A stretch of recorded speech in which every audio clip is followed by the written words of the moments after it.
Welcome, my name is Colleen Tauke and I'm the sewing specialist here at Fons & Porter. In this Quilting Quickly tutorial, I'm going to show you how to put together the blocks in the quilt called Stained Glass. If you'd like to purchase this pattern, please visit our website.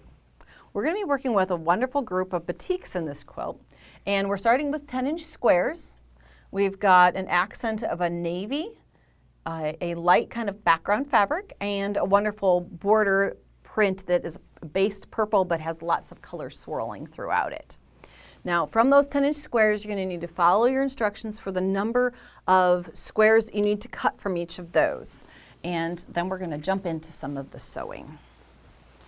Now the techniques here are used so that the pieces are a little bit oversized and we can precisely cut what we need, because if you look at this block, it's very intense. There's a lot going on and we want all the pieces to fit together really wonderfully, barely needing pins, so this is how we're going to get there. One thing you might want to do as you're getting organized and cutting your pieces is use a sticky dot, like I did, to label your pieces. That way, when you get done cutting, you'll be able to identify everything quickly. Now, I've already brought together the pieces that I need to create. What we're going to do here is the outer corner unit, and there are 4 of those that are identical in this block. So from these 4 pieces, this is what we're going to be doing. We're joining together a rectangle and squares, and we're going to be working with 2 of them at a time. So 2 lights, 2 prints in small squares. Join those together like this to create these 2 pieces. I'm going to lay those out there. Magic of television, we're going to have pieces already joined. And I've pressed my seam allowances just in one direction, it doesn't matter which. And then we're going to join those units or subunits together like this. Simple seam, right sides together, so they're mismatched, like this.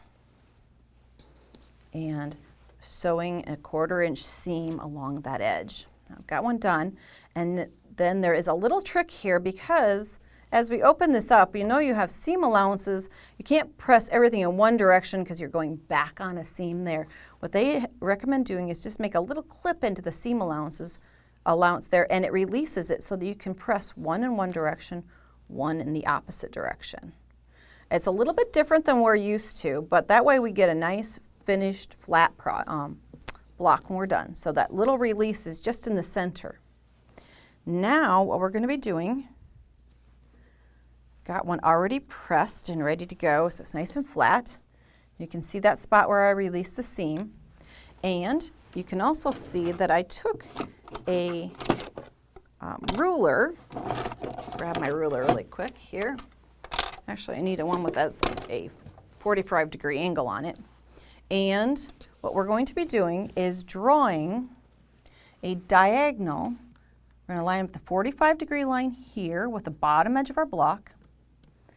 We're looking to go through, start at this corner, go through the intersection of our seams here. And so we're putting the ruler on and making a diagonal line here, and then rotate the block and do the exact same thing on the other side. Now think about 45-degree lines. It's along the one edge of your block, into the corner, intersects your 2 seam lines there, and draw a line. Those are going to be our stitching lines. Now we're going to pair this with one of our navy rectangles, right sides together. You're going to stitch along each of those marked lines, and I have one here, stitched along each of those lines. And then once you've got that stitched, you can go in and you're just going to cut down between. You can, you've got a little bit more than a 1/4-inch seam allowance there, but basically what we're going to be doing is just bisecting this block, cut right down between them. The exactness of our 1/4-inch seam allowance, not really a worry at this point. Then as you open that up, you will notice that you're going to have what looks like the outside corner of our stained glass block. And I'm just going to press with my fingernail here so that we don't waste too much time. But you'll notice these are a little bit oversized.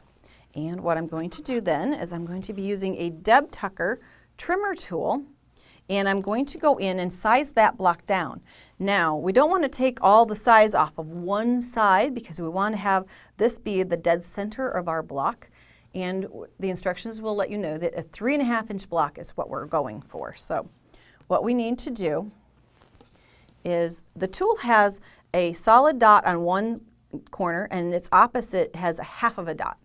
And if your block needs to finish on a half, 3.5, you're looking to use this half dot in the upper corner. To me, it's the upper right-hand corner, but you would lay that in this upper corner, follow along the diagonal, and find the very center, and that would tell me then that I need to trim off, let's see, right here, is I'm going to be taking off 2 sides of, or all the way around my block so that I can have a 3.5 inch finished block when I'm all done. So 2 sides, I'm going to rotate. Remember, I'm going for a 3.5 inch finished block. So I'm going to slide that in, make sure it's right on the diagonal, and then I can finish up 2 more sides, and I will have the perfect corner block for my project. No worry about everything being a little bit off or stretched when you're pressing. This makes your block perfect every time. So trim all of those so you have the outside corners of your block. The next piece we're going to be working on are the pieces that are the side kind of units here. So what we're going to start with is the raspberry color that you see here and the light. And what we're going to be doing is putting them right sides together. You're going to use a 1/4 inch seam marker or a ruler, and you want to mark corner to corner your stitching lines, just like you're making triangle squares. If you've done that before, that seems very familiar to you. And it's kind of like making an hourglass block, but not quite. Okay, these are your stitching lines. I've gone in and stitched here on each of those lines, and then we're going to cut down between the 2, and I have 2 that are, here's what you would, once you cut between the 2 and open them up, this is what you're going to have, 1 on each side. So it'll yield you 2 pieces. So then the process, each of these is then matched with the light color yellow here, right sides together.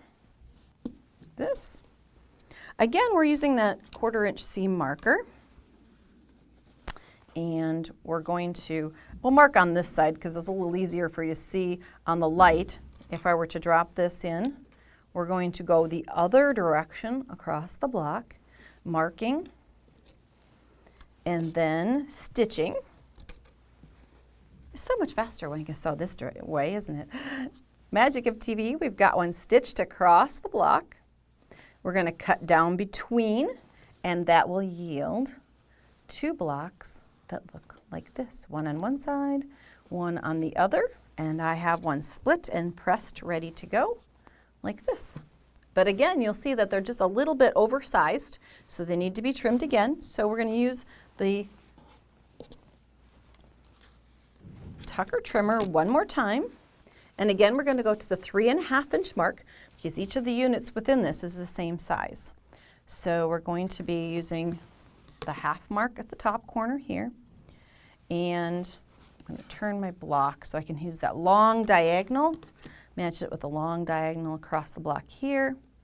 And I need a 3.5 inch block.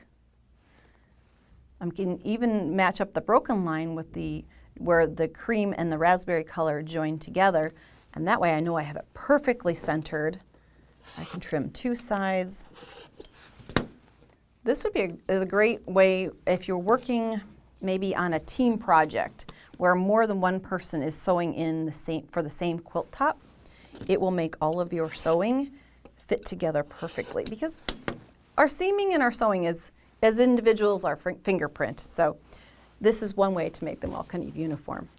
Once you've got those trimmed, Now you've created the units that go here, and then its mirror image is the one that goes here. You'll notice the difference because the light and the raspberry are in different places. So you'll have to, as you make those, the pair goes together. Each of the pairs fits on one side. We've now made everything but the very center. Let's get to the middle now. The last portion we need to work with is the turquoise in the center and the triangles of blue on the outside. So we're starting with a square like this for the center, and then we're going to be taking the navy blue pieces, marking them diagonally or splicing them on the diagonal, and it would be just a simple drop in a ruler and cut them corner to corner. The nice part about using batiks for this is they're very stable, so your bias edge isn't going to stretch much. I have some already started here as in the piecing.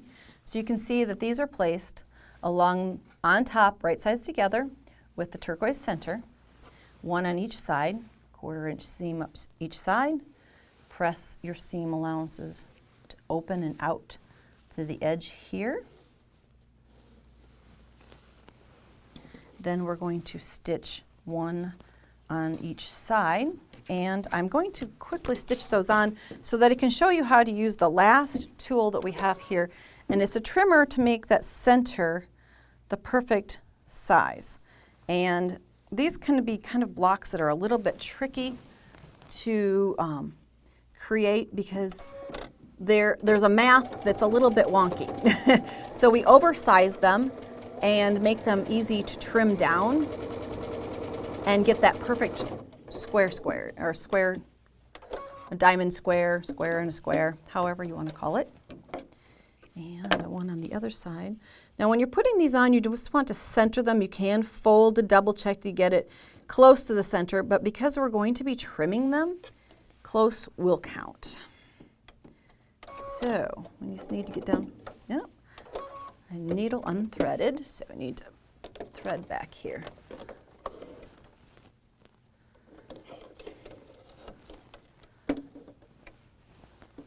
This is where I used to bring my kids in and say, do you remember how to thread a sewing machine? And they would all get excited because they would love to follow along and learn to thread the sewing machine when they were little. Okay. And sew down this last side, and then we will get the trimming tool out and get it ready to finish off. And then we'll have the last of the 3 components that go into stained glass. Fun part about batik is it presses really nice, even just with your fingernail. And my little spider block off the side here. Now we have a tool that creates a perfect diamond square, and it's laid out so that you can slide the tool over, and there's little hash marks. I know it's hard for the camera to pick up, but hash marks that go right into the corners of our diamond square, letting us know exactly where to trim so that we can come in and have an exact 1/4 inch seam along all 4 sides. There's nothing better than to have the block perfected so that when we sit down to put everything together, you can almost put it together without a pin. My favorite kind of assembly, quick. So we have then the center portion of stained glass. Add some simple sashing, navy blue cornerstones, and an inner and an outer border, and you have stained glass.